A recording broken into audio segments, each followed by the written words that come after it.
Let's start with the introduction.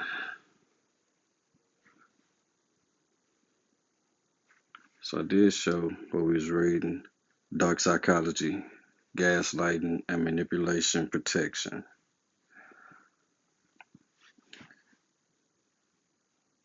Next time you're at a bar or party socializing with friends, pause for a moment.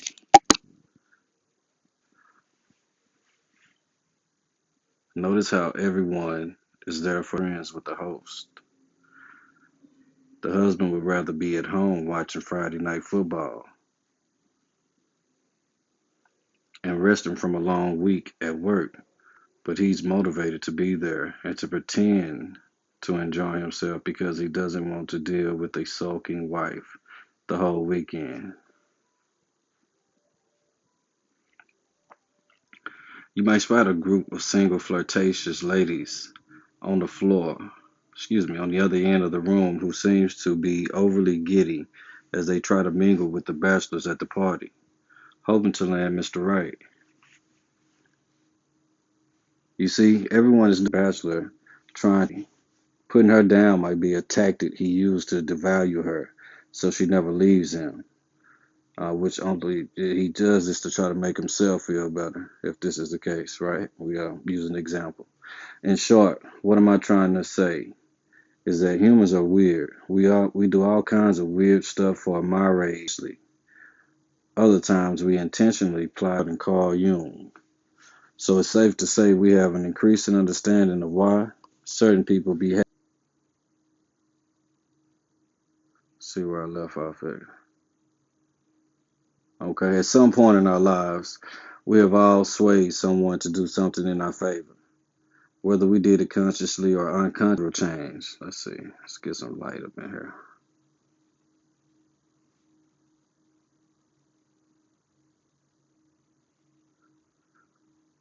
That is a clear example of influencing behavioral change in another. It's powerful stuff. And because we are dealing with the mind, which is capable of truly powerful effects, we must gain better knowledge of how to use it. Unfortunately, being swayed has been a massive weakness in my life, so much so that I ended up in grad school trying to understand human psychology. This book is, of course, about dark psychology. Psychology is the scientific study of the mind and behavior, according to American psychological subfields of study, such as human development, sports. Even if you never picked up a psychology book before, I'm sure you've realized that the human mind is fascinating.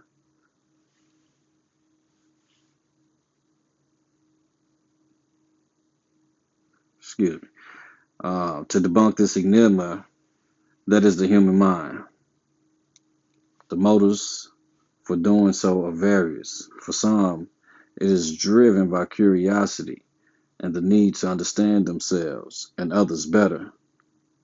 For others, I probably fall into this category.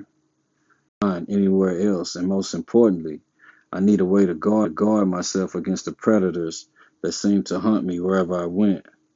I don't know why you picked up this book, and I'm not sure what your story is. Perhaps you're in a toxic relationship with them. Maybe you're just tired of constantly being victimized by the people in your life. Perhaps you're just curious about manipulations or manipulators.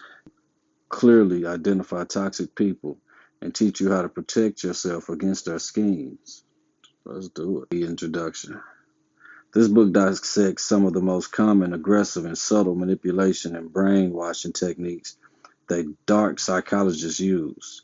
I use simple anecdotes to help you understand how these techniques work and how someone might use them against you.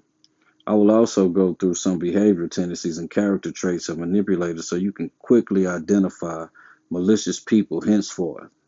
And while we're at it, we're also going to shine a spotlight on the main characteristics that make us vulnerable to manipulative people so we can strengthen them. Even though we will talk about the techniques used in dark psychology and manipulation, this book in no way be taken up as a handbook for someone to train in the art of manipulation and mind control. Using knowledge for evil means is one of the things I can't stand.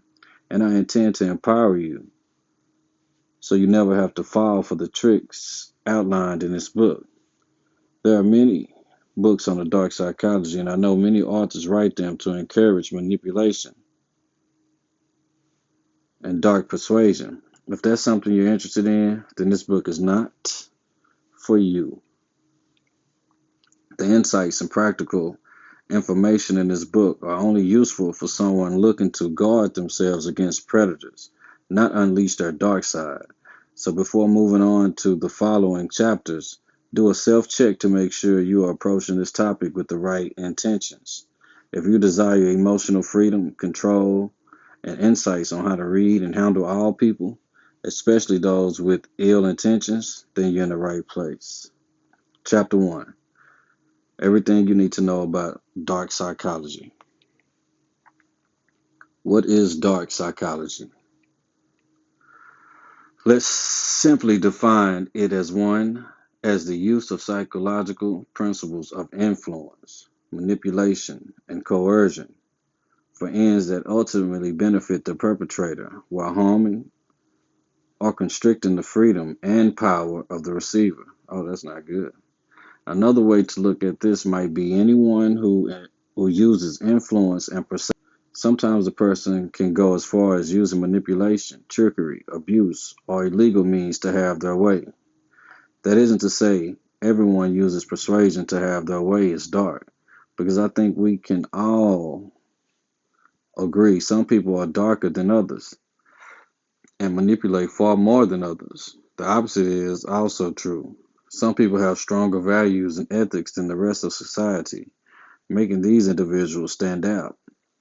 Of relative shades, or the majority of our various shades of manipulation and coercion. Instead, we will focus on aware easier it will be to protect yourself.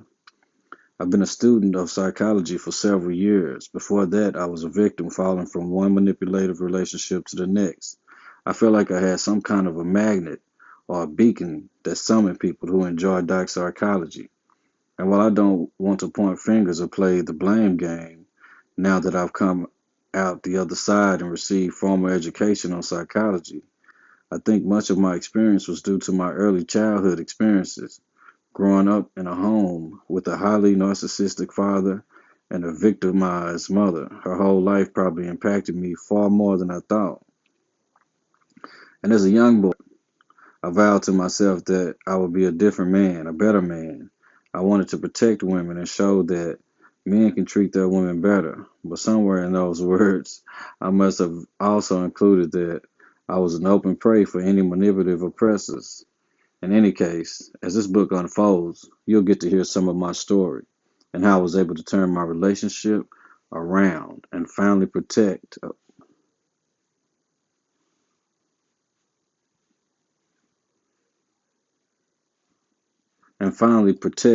myself from those who practice dark psychology. The reason for this book is to empower and educate you on somewhat discomforting topic, which is often avoided by those who need it the most.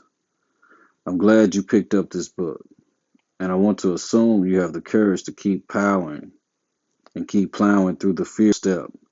Each chapter is written in simple, informal language to ensure you can grasp and implement ideas that will finally make you immune. Freedom from oppression, fear, and powerlessness is often what we seek. Usually we seek it in all the wrong places. That's probably why our oppressors take great pleasure in using us as puppets in their sick, demented games, thinking nothing of our well-being and sanity. If you are here because you want to break those invisible shackles, if you've been abused, manipulated, and hurt far too many times, and you're ready to reclaim your freedom, this book is for you. It's time to begin our quest. We all have a dark side. We all have a dark side to us that many of us learn to suppress in healthy ways. Each one of us has the potential to victimize other people or living creatures. For example, a woman who is physically abused by her husband is considered a victim. She gets beaten up whenever the husband comes home drunk, but she is too weak and afraid to defend herself or even seek help. She is indeed the victim and sometimes kicks to get out of her way whenever she's feeling depressed and abused. Sometimes she might even forget to feed her cat because she's too busy wallowing in her misery. In this case, as horrible as it may sound, taking out her anger, pain, and anguish on the cat makes her cat a victim as well. The woman is victimizing her. Now, and other factors usually cause most of us, even those being victimized, to restrain our dark side and treat others and our pets with a lot of compassion. So, for most abused women, caring for their pet and protecting them from a drunk husband is usually the impulse they act upon. Having said that, a small percentage of the population is unable to keep their dark side in check. These are the people who usually inflict harm. Consider the story of Anakin Skywalker, who went to the dark side and became Darth Vader. It's easy to see that even the best of us can go down a path that unleashes demons. The same is described even in Christian for nature and turned evil. A person starts out good. Remember Judas, the disciple of Jesus Christ. Then suddenly they take an action that sets them on a completely different path. If we are to begin with this basis that everyone has a dark side, should we then judge and harshly condemn people who intentionally seek to harm others for their own enjoyment as pure evil?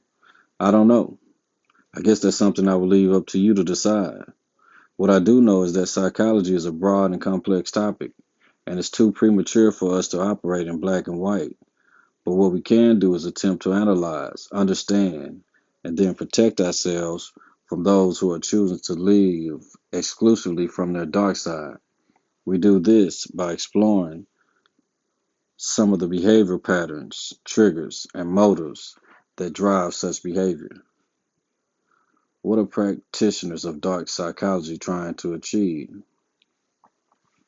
Experts on dark psychologists work under the assumption that 99.99% of human predatory actions are intentional. Man, only 1% do it for no reason at all. And what is that reason? There is no easy answer because everyone is driven by a specific motive, goals in mind, and specific rationales, which at times looks pretty logical from their point of view. Only a fraction of manipulators brutally victimize others without a purpose that can be reasonably explained either by religious dogma, past trauma, or evolutionary science.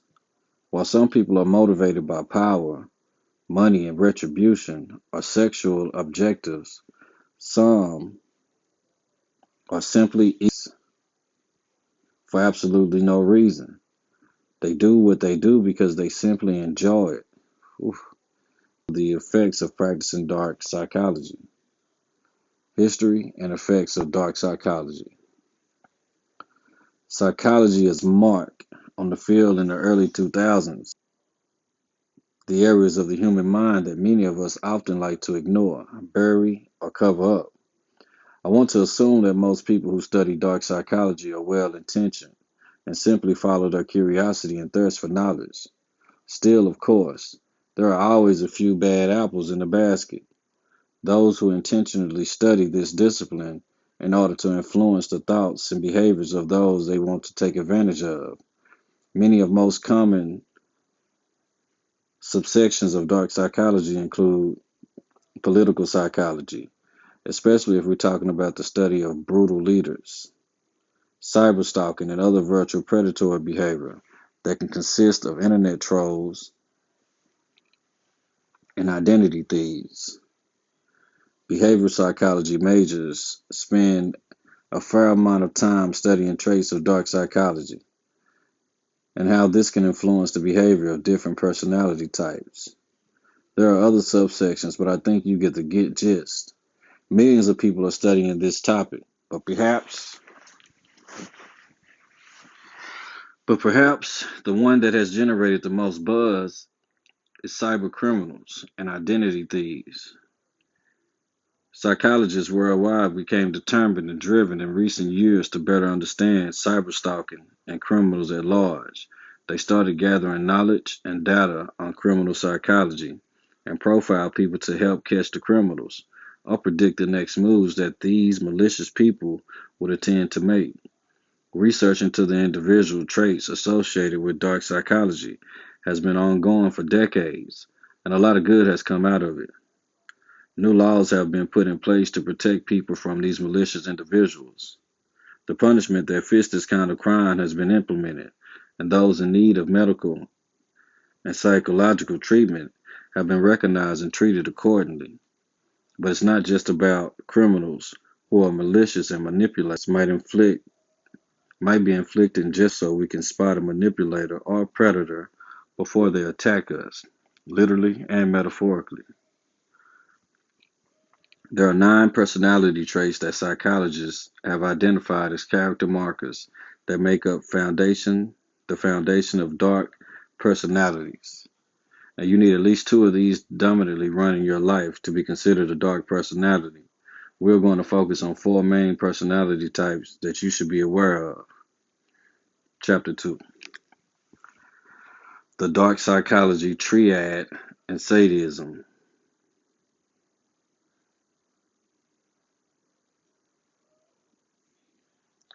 It is worth noting that spotting one character trait out of these 4 isn't enough to categorize someone as a dark personality meant to be picked.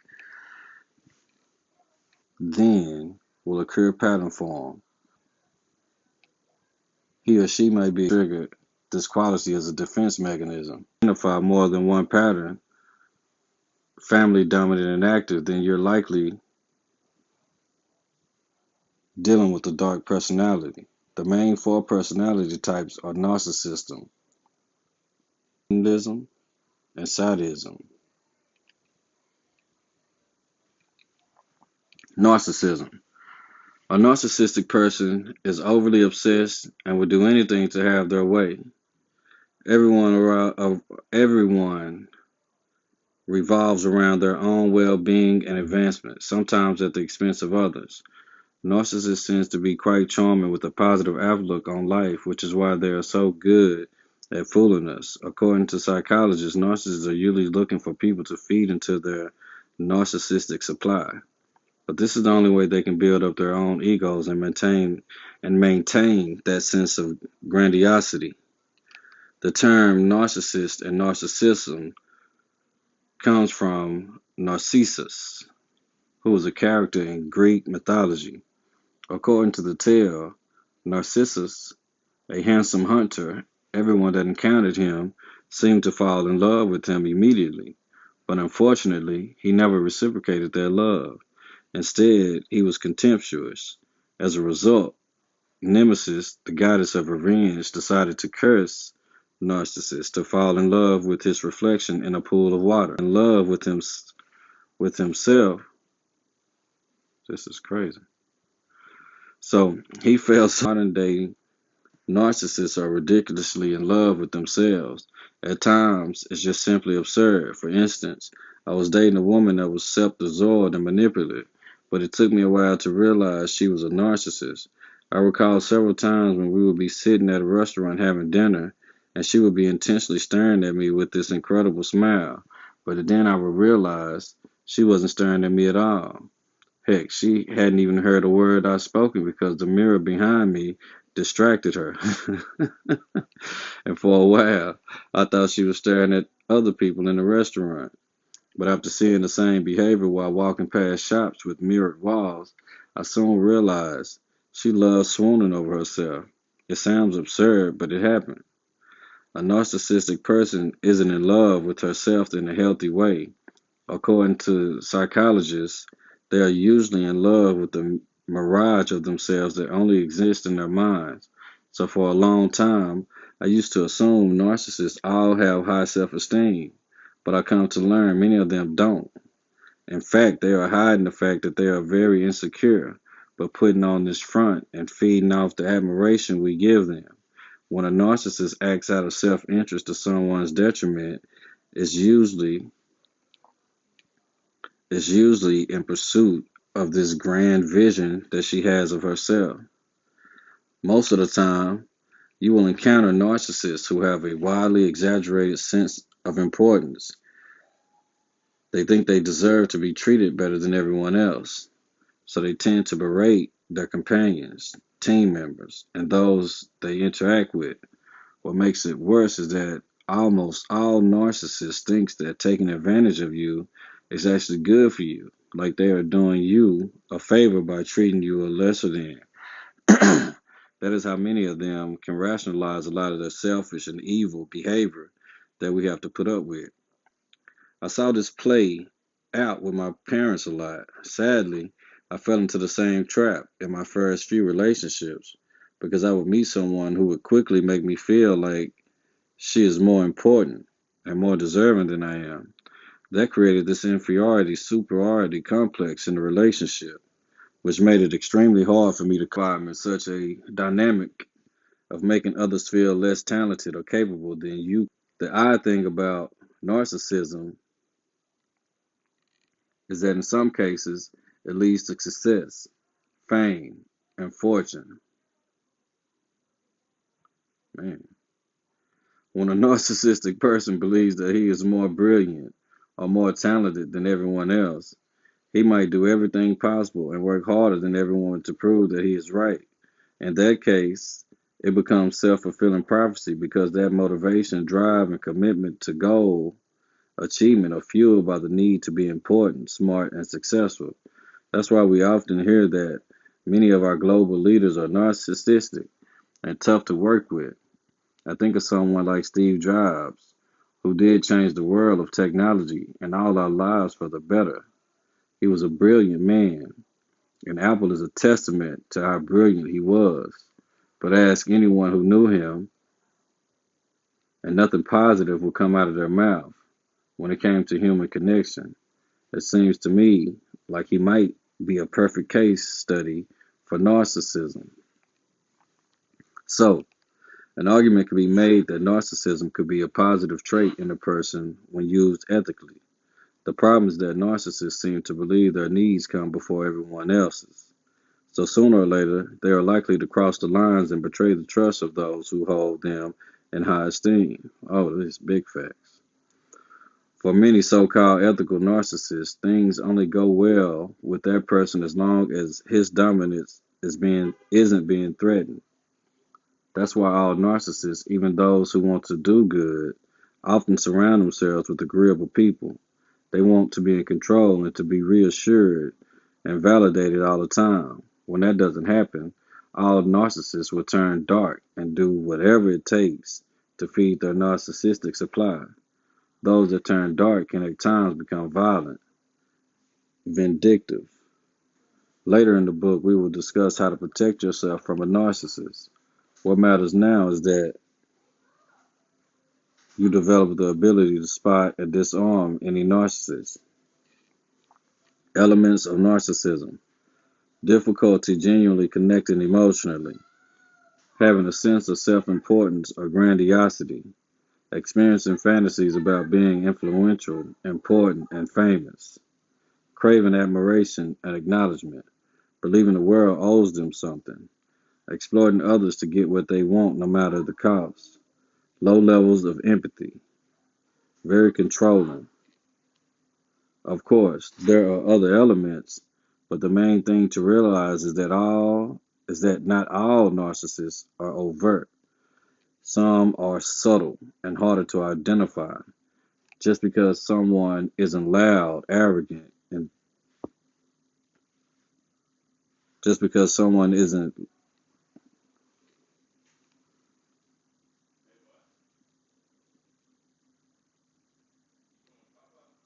loud, arrogant, and thirsty for compliments doesn't mean they aren't narcissistic.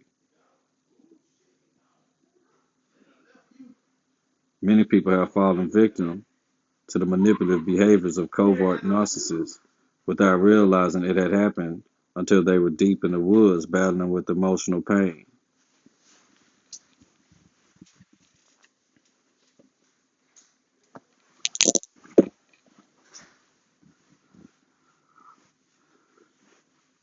An example that comes to mind is Mindy. You gone? An example that comes to mind is Mindy, who dated a guy that she thought was too good to be true. It was, in fact, a fairy tale romance that started with a big bang where Prince Charming was everything she had ever wanted. He was charismatic, attentive, and did everything to sweep her off her feet. Not long, not entirely. Everything she. What's worse is Mindy started blaming herself. She thought she needed to work harder to please him. This is a perfect example of a covert narcissist who may not be that extroverted kind that likes to show everyone that he is the big guy. You gone? Boy, stop lying. I told you about lying. Who called Papa? I'll see y'all later. Love you.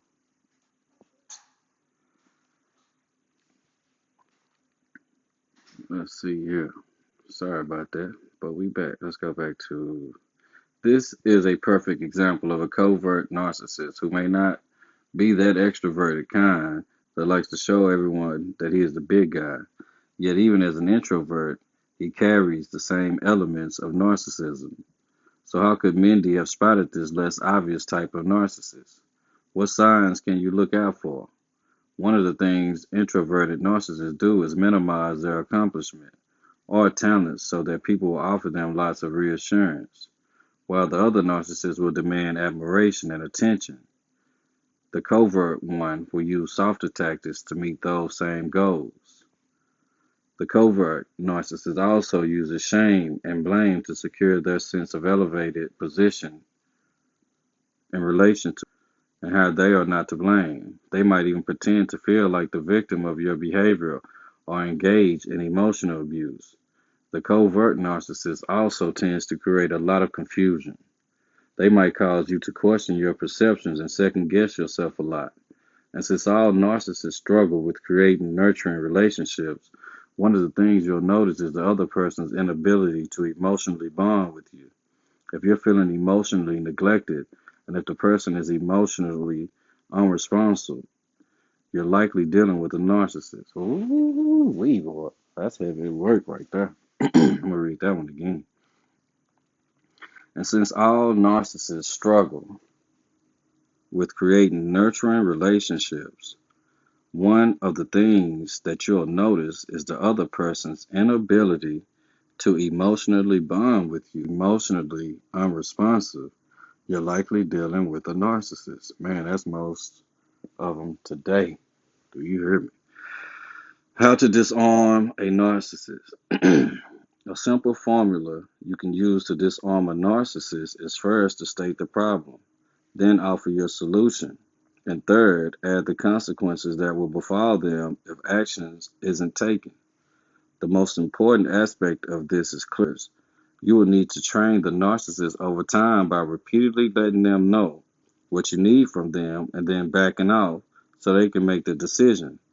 If you don't set consequences for them and actually keep your word, this formula won't be as effective in disarming the narcissist. The last thing you want to do is try to argue your way into getting what you want. Remember, a narcissist sees people as things and relationships as an opportunity for them. They love fights and arguments and feel very little concern over your feelings as long as they win. Oof, let's go one more time. Remember, a narcissist sees people as things and relationships as an opportunity for them. They love fights and arguments and feel very little concern over your feelings as long as they win. So whether it's a family member, co-worker, friend, or someone you're dating, the way to disarm them shouldn't involve direct confrontation because you can never win that battle. Instead, use formulas shared, excuse me, instead use the formula shared and layered on these key phrases that are usually effective when trying to avoid a fight. Hey, I can accept how you feel and also understand that I have no right to control how you see me. I don't want to argue about this anymore. I can accept how you feel. Wow, I'm sorry you feel that way. Say this word. Psychopathy. Psych, of all the dark traits we will discuss, because psychopaths have deficient levels of empathy. But the issue isn't just the fact that they have almost no empathy, it's that they are also very impulsive. In other words, they are like toddlers armed with live grenades that they can use at any moment. Oh man, I know so many of these people.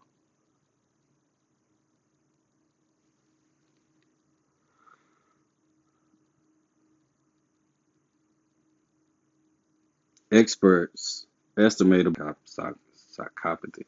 I'm going to go back and look at that one, y'all. Associated with psychopathy, and it is much more prevalent in men than women. While the term isn't an official mental health diagnosis, it is often used to describe individuals who are deceitful, manipulative, and uncaring. It's worth noting, however, that a psychopath would likely be diagnosed with an antisocial personality disorder. Anti for right or wrong, and ignores the right, usually oppress, manipulate, and treat others harshly with callous indifference. Psychopathy falls,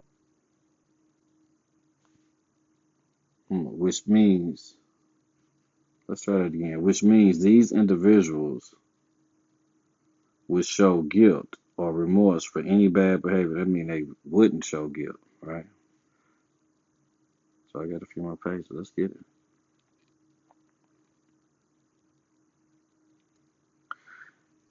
Is it easy to identify a psychopath? Not as easy as you might think. These individuals tend to be very normal on the outside. It would take a while before you realize the person has no empathy. Sometimes they can even be charming, especially if they want something from you, but they are volatile. So, with a bit of patience and the insights you're getting from this book, you should be able to spot one sooner rather than later. Personality traits. Some might be murderers and sex offenders.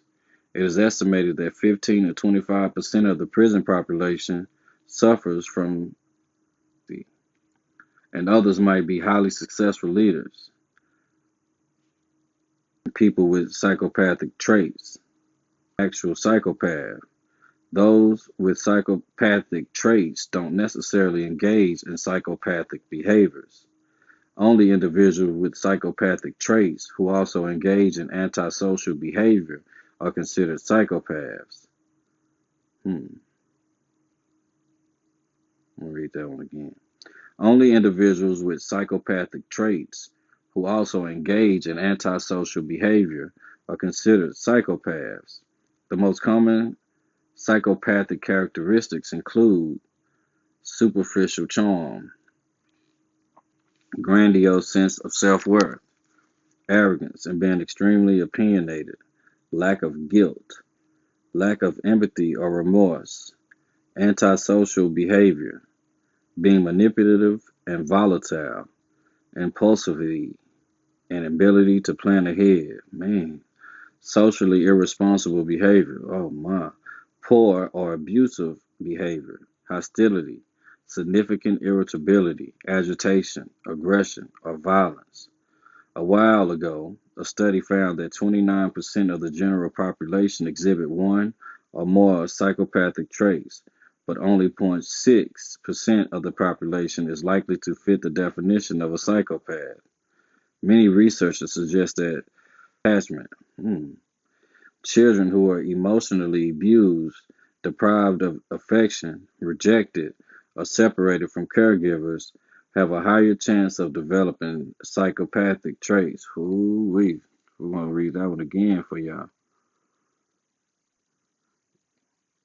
Many researchers suggest children who were emotionally abused, deprived of affection, rejected, or separated from caregivers have a higher chance of developing psychopathic traits. Many people assume that psychopaths are serial killers, bombers, supervillains, and people who are certifiably insane. But the danger with this kind of thinking is that we assume it will be easy to spot and having dinner with a serial killer, right? By all appearances and social conventions, just like you and me. And while they won't plant a bomb in your car or tie you up and torture you, they can still inflict a lot of harm in less obvious ways. People who get a kick out of inciting fights in a bar, or that friend who constantly disregards your emotions as they lie over and over again, might just be hiding the fact that they are psychopaths. While psychopathy is considered lifelong in some people, certain symptoms, especially destructive and criminal behavior, can decrease with a lot of work on their part. Most experts agree that genetics, brain anatomy, and environmental factors path gets, which also implies that by working on improving those three aspects, one might experience some positive change. Mental health professionals can use the HARE checklist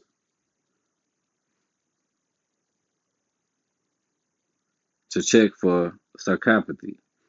If you suspect that someone you're dealing with is a psychopath, ah, as you will learn by going through the checklist, man.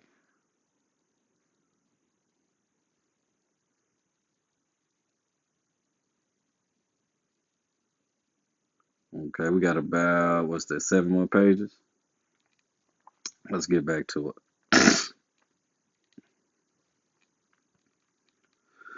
How to know you're in the presence of a psychopath. Whether it's a new friend, a relative, coworker, or new fling, you should become more cautious if you notice some or all of the following signs. Constant need for stimulation. If you constantly have to entertain a person, and if they struggle to stay engaged in dull or repetitive tasks, they may be intolerant of routines. These people love excitement. They love the thrill of doing something dangerous or wrong and getting away with it. Better still, the idea that they could get caught at any moment. Poor behavioral controls. Man, I know too many of these people. Psychopaths struggle to follow the rules, laws, and policies most of the time. They might even set their own rules, but it won't be long before they break those too. Pathological lying. Have you ever met someone who just couldn't help themselves or keep from lying? They might be to cover up previous lies and to look good in the face of trouble. If you ask them to recount a falsified story, they are likely to twist it around to fit their current memory, which can leave you feeling confused and in doubt about your own memory. Irresponsibility. It's hard for a psychopath to keep a promise. We see this a lot, even with legal things like paying off a loan, paying child support, and so on. Obligations and commitments don't weigh heavily on these individuals, so it's easy to forget or ignore. Parasitic lifestyle. Psychopaths may play the victim game a lot or create sob stories of how nothing good comes to them, or why they can't earn money, and so on. They do this to pry on your goodness so you can do all the hard work for them. They enjoy using people to get whatever they can with no regard for how a person feels. Many short-term marital relationships. Psychopaths may get married multiple times if it serves their selfish goals. Most of the time, their spouses don't they've married until realize who they married until many years into the marriage. So the next time you're looking to date someone who has had too many divorces, invest some time getting to know them first before going too deep. Shallow effect. Psychopaths don't really experience show emotions. It's usually just an act. The individual might show sadness to manipulate you or get really angry to intimidate you. They're doing it as an act to get what they want. all different kind of ways that you want to be with a psychopath, or most psychopaths don't want to respectful like it's normal behavior. So should you even try to help such a person or just run far away? Sometimes you can distance yourselves or the end of the relationship with a psychopath. In those cases, that's the best way forward. But in some cases, you're either legally or relationally obliged to cope with them. Example, if it's your parent or boss, being around a psychopath is emotionally draining. Oh my God, and at times physically dangerous, depending on how extreme they are. It's essential to establish healthy boundaries and become aware of times when manipulation is kicking in so you can protect yourself. That's what the last section of this book will cover. All the different ways you can build resistance and defend yourself against these type of people. Machiavellianism is a dark trait that involves deceitfulness and manipulation. Machiavellians tend to be very cynical people. By that, I don't mean that they are skeptical, but instead that they have no regard for moral restrictions, and anything or wrong is pretty distorted. As long as they want something, they are willing to do anything to get it, including breaking the law. The term Machiavellianism is derived from Italian diplomat and philosopher in the Renaissance. His most well-known works is The Prince, Two Principes, a book that shares his views on how strong rulers should be harsh with their subjects and enemies. It also adds that glory and survival justify any means, including ones that may be considered immortal and brutal. Guess we know what type of people advocated for his works. It's important to note that although Machiavellianism can occur in anyone, including children, most tend to be male. An assessment tool developed by two social psychologists, Richard Christie and Florence L. Geese, is still in use today. This tool, known as the Mach 4, or is that 5? I forget, test is a personality inventory that can help you identify whether or not you're dealing with a Machiavellian personality type. People with these traits are likely to cheat, lie, and harm others to achieve their goals. They emotionally detach from people around them, and they won't hesitate to harm you if it's expedient. Or even sadism is that Machiavellians tend to do horrible things to others for very pragmatic reasons. Man. In other words, they believe that life is a zero-sum game. It's okay to manipulate the masses to gain power because pursuing one's interests morally justifies the actions taken, including harmful ones. That means these individuals have very little concern for the emotional damage their actions create. They will hunt them. Some experts have identified Machiavellians as people with cold empathy in direct contrast to hot empathy. Hot empathy is, of course, being aware of and caring about someone else's emotional experience and taking measures not to impact the other person negatively. Cold empathy means you can understand how someone else feels, but that doesn't impact them enough to care. In other words, they can bypass empathy altogether when reacting to threats, ensuring that their actions are more effective. If the rule of the jungle is survival of the fittest, then yes, you can make an argument that this is a desirable trait. But we live in the 21st century, where the only jungle we face is an office building. Clearly promoting this kind of character trait will be detrimental to humanity. In a professional setting, Machiavellians are great at working their way up to the top through manipulation. They might also be involved in many white-collar crimes like embezzlement, stocks, swindling, and overpricing schemes and political crimes. Okay, so we just took a sample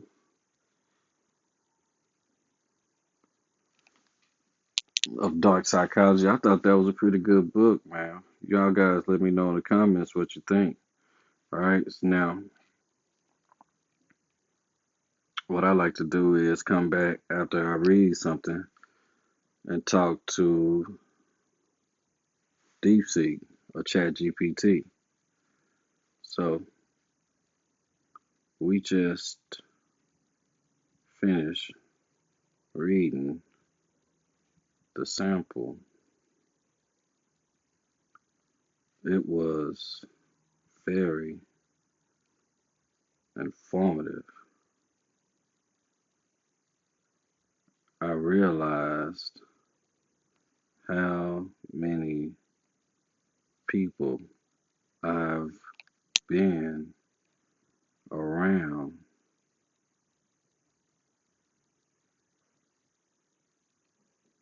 that are very manipulative, who show no remorse and is very disrespectful. It seems unknowingly at times, but I know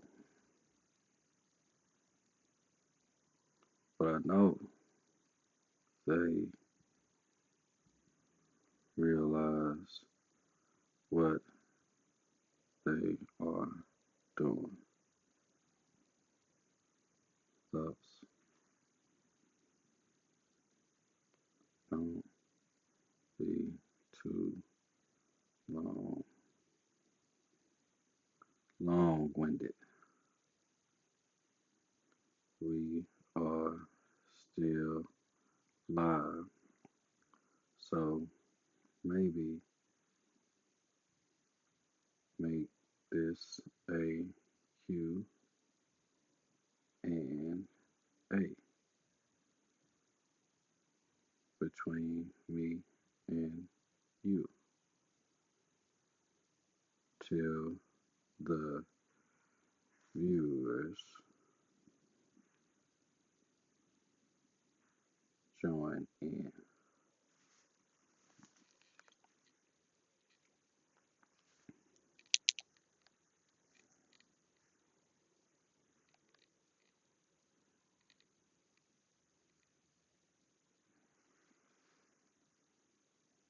Okay, let's tackle this. User just finished reading a sample about dark psychology and realized they've been around manipulative people. They want to discuss this on their live stream beneath the conversation to be concise to keep viewers engaged. First, I need to acknowledge.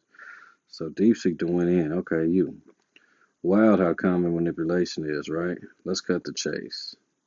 How do I spot these people faster? Let's see what DeepSeek come up with. Me, 3 second rule. If someone repeats disrespect, guilt tripping after you set a boundary, they're likely aware. Your gut knows. Quick tip.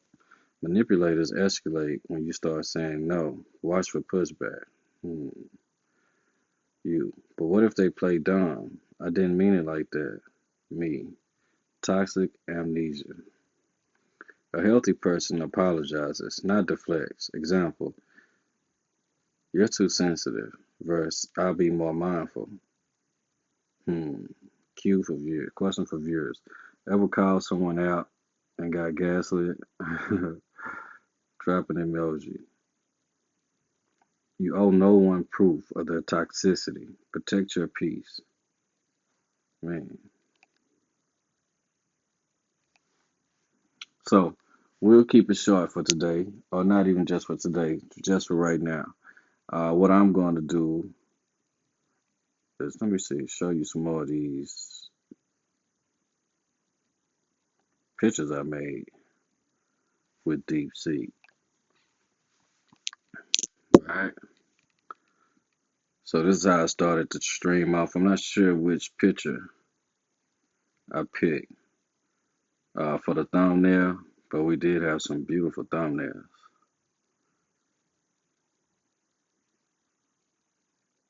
I think this might be the one I used, Dark Psychology and Gaslighting.